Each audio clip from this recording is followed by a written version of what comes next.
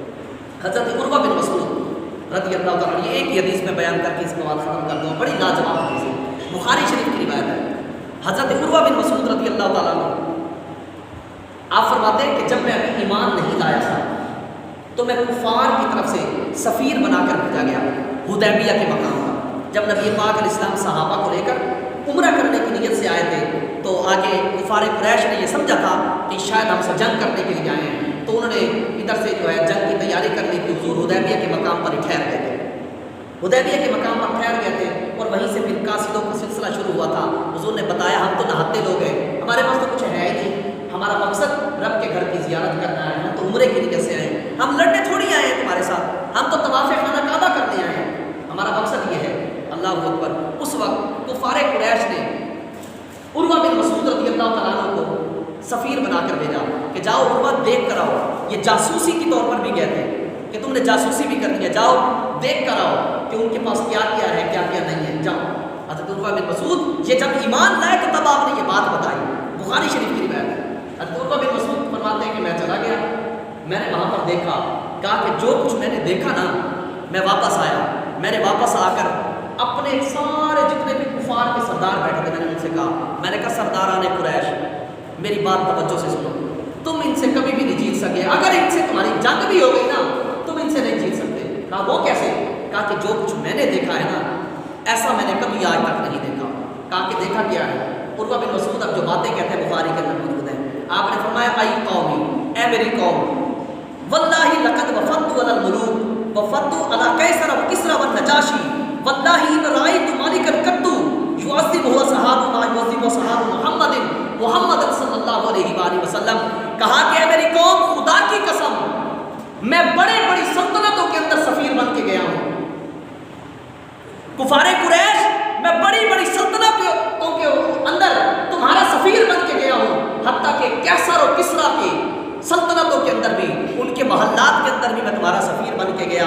کہا کہ میں نجاشی کے دربار کے اندر بھی تمہارا سفیر بن کے گیا. خدا کی قسم میں نے کسی بادشاہ کی یوں تعظیم ہوتے نہیں دیکھی جیسی محمد عربی کے غلام محمد عربی کی تعظیم کر رہے تھے. اب وہ پھر گھبرا گئے. انہوں نے کہا عروہ معمہ کیوں ڈال رہا ہے، پہیلیوں میں کیوں الجھا کے رکھا ہے، یہ تو بتا تم نے دیکھا کیا ہے. تو باتیں کر رہا ہے کہ تعظیم دیکھی. عروہ تعظیم دیکھی کیا ہے؟ خدا کی قسم حضرت عروہ بن مسعود نے جو اپنی آنکھوں سے تعظیم دیکھی تھی وہ تعظیم جو صحابہ نے کی، کائنات کے اندر کسی نے اس طرح تعظیم نہیں کی محمد عربی علیہ السلام کی. اللہ اکبر. حضرت عروہ بن مسعود قسم کھا کے ایک بات بتاتے رہے، قسم کھا کے. آپ نے کیا بتایا؟ آپ نے کہا واللہ ان تنخم نخامۃ الا وقعت فی کف رجل منهم فدلک بها وجهه وجلده. کہا کہ کفار قریش خدا کی قسم ایسی تعظیم کی، میں نے ایسی تعظیم کسی بادشاہ کی ہوتے نہیں دیکھا. کہا کہ بڑے مخمل کے بستروں پر بیٹھنے والے، بڑی شاہی سلطنتوں کے مالک جن کے ارد گرد بڑے سپاہی کھڑے ہوتے ہیں، کہا کہ ایرانی قالینوں پر چلنے والے لوگ، میں نے ان کی تعظیم ایسے ہوتے نہیں دیکھی جیسی تعظیم محمد عربی کے غلاموں نے محمد عربی کی کی. کہا دیکھا کیا؟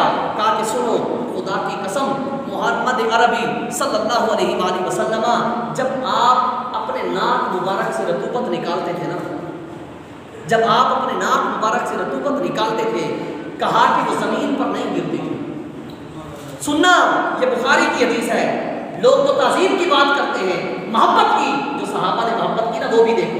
کہتے ہیں محبت کے اندر جناب تم نے لائٹنگ لگا لی ہے، محبت کے اندر تم نے جھنڈے لگا لیے ہیں، محبت کے اندر تم یہ کرتے جا رہے ہو. اور میں کہتا ہوں یہ کون سی محبت قرآن کے اندر تھی جو صحابہ نے کی؟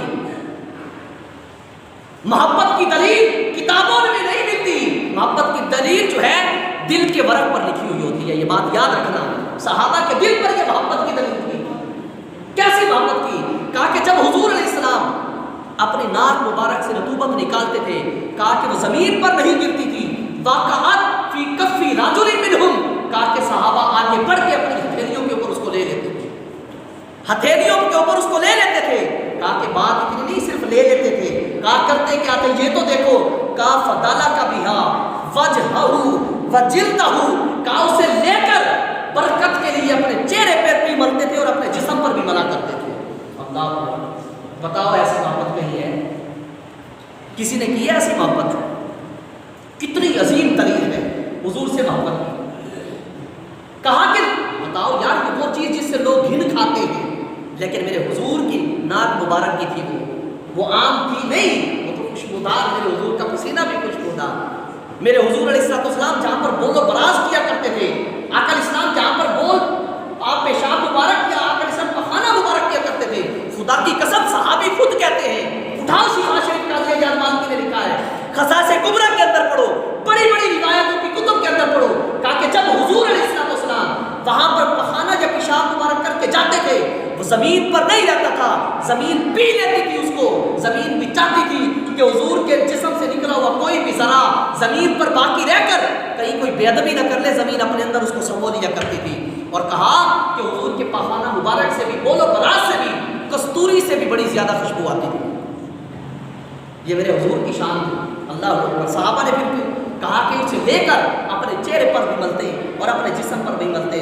کہا کہ اتنی بات نہیں ہے, کہا کہ فارغ قریش اور بھی بات ہے. کہا کہ وَإِذَا تَوَضَّأَ كَادُوا يَقْتَتِلُونَ عَلَىٰ وُضُوئِهِ, کہا کہ جب میرے حضور وضو کرنے کے لیے پانی لیتے تھے تو وہ پانی کے قطرے زمین پر نہیں گرنے دیتے تھے. کہا کہ پانی کے قطرے لینے کے لیے وہ ایسے آگے بڑھتے تھے, ایسے لگتا تھا ایک دوسرے کو بھی مار ڈالیں گے. اللہ اکبر. کہا کہ وہ پانی کے قطرے لینے کے لیے ایسے آگے بڑھتے تھے, ایسے لگتا تھا کہ بھئی ایک دوسرے کو ماریں گے. اللہ اکبر. بتاؤ ایسی تعظیم کسی نے کی؟ ایسی بادشاہوں کی کبھی تعظیم ہوئی؟ جسم سے لگا ہوا پانی, ایک روایت کے اندر تو یہاں پر موجود ہے, کہا کہ اگر کسی کو وہ پانی مل جاتا تھا وہ اپنے جسم پر تو مل لیتا تھا, اگر کسی کو نہیں ملتا تھا نا تو یا تو اس کے گال کے ساتھ اپنا گال رگڑتا تھا یا اس کا ہاتھ پکڑ کر اپنے گال پر رگڑ دیا کرتا تھا کہ مجھے بھی برکت مل جائے. بتاؤ ایسی محبت. پھر اور بات کرتے ہیں, کہا اتنی بھی بات نہیں ہے اور بھی سنو. کہا وَإِذَا أَمَرَهُمْ لِيُطَاعُوا أَمْرَهُ, کہا کہ جب حضور حکم دیتے تھے تو ہر ایک کی خواہش ہوتی تھی کہ وہ آگے بڑھ کر حضور کے حکم کی تعمیل کرے. کہا اتنی بھی بات نہیں اور بھی سنو. کہا وَإِذَا تَكَلَّمَ خَفَضُوا أَصْوَاتَهُمْ عِندَهُ وَمَا يُحِدُّونَ إِلَيْهِ النَّظْرَ تَعْظِيمًا لَهُ, کہا کہ جب وہ حضور گفتگو کرتے تھے تو اپنے چہروں کو ایسے جھکا لیتے تھے کہ ادب کی وجہ سے نبی پاک علیہ السلام کے چہرے پر نظر بھی نہیں ڈالتے تھے. اتنا ادب کہا حضور کا کیا کرتے تھے, اتنی محبت تھی حضور علیہ السلام سے. بتاؤ ایسی محبت کسی نے کی؟ بلکہ ایک روایت کے اندر تو یہاں تک ہے صحابہ حضور علیہ السلام کی گفتگو اتنے منہمک ہو کر اتنے کھو کے سنتے تھے, بعض دفعہ ان کے اوپر آ کر پرندے بیٹھ جایا کرتے تھے, ان کو پتہ ہی نہیں ہوتا تھا. اللہ اکبر. یہ صحابہ کرام کا حضور سے انداز محبت تھا, یہ حضور سے محبت تھی صحابہ کرام علیہ رضوان کی. یہ محبت دیکھیے ایسے نہیں ہوا کرتی محبت, یہ محبت ایسے نہیں ہوتی, بلکہ محبت اس وجہ سے آتی ہے کہ جب انسان کے دل کے اندر کسی کی تعظیم ہوتی ہے تبھی انسان اس سے محبت کرتا ہے. صحابہ کرام کے دلوں کے اندر حضور کی کامل تعظیم تھی تو ان کے اندر کامل محبت بھی آئی. تو آج یہ دلیلیں لینا, بتاؤ یہ صحابہ نے جتنے بھی کام کیے, یا قرآن کے اندر کہیں پر ہے کہ تم نے حضور کی تعظیم ایسے کرنی ہے؟ صحابہ نے کر کے دکھائی. کیسے کرتے ہیں صحابہ نے تعظیم کر کے دکھائی؟ ایسے ہے تو خواہ بخواہ کے اعتراضات کے اندر نہ پڑا کریں. یار کیا نبی کی ذات پر بھی ہم لوگ متفق نہیں ہو سکتے؟ ایک ہی تو ذات ہے ہمارے پاس جس نے بخشش کا ذریعہ بنانا ہے, ایک ہی تو وسیلہ ہے ہمارے پاس. بتاؤ یار کیا اب ہم نبی کی ذات پر بھی اختلاف کر بیٹھیں گے؟ اس کی ولادت پر بھی ہمیں اختلاف ہوگا, یہ کرنا چاہیے وہ نہیں کرنا چاہیے. خدا را یار ایسا نہ کرو, امت مسلمہ کا پہلے شرازہ بکھر چکا ہے یار. کیا ہم نبی کی ذات پر بھی اعتراض نکالیں گے کہ جناب یہ کہاں سے ثابت ہے تو یہ کہاں سے ثابت ہے؟ میں کہتا ہوں یار جو صحابہ نے تعظیم حضور کی تھی وہ کہاں سے ثابت تھی؟ تو پتہ چلا کہ جو عشق ہوتا ہے نا, عشق وہ اپنی دلیل خود ہی نکالتا ہے. عشق میں دلیل کی حاجت نہیں ہوتی. صحابہ کرام کو حضور سے عشق تھا اور عشق اتنا گہرا تھا کہ دیکھیے آپ نے اس کا ایک نمونہ سنا, وگرنہ کتاب کے اندر اس کی بے شمار مثالیں موجود ہیں. بخاری مسلم کے اندر, سیاستہ کی کتب کے اندر موجود ہیں, شمائل کے اندر موجود ہیں, حضور علیہ السلام خصائص کے اندر موجود ہیں. اٹھا کر دیکھیے آپ کتابیں.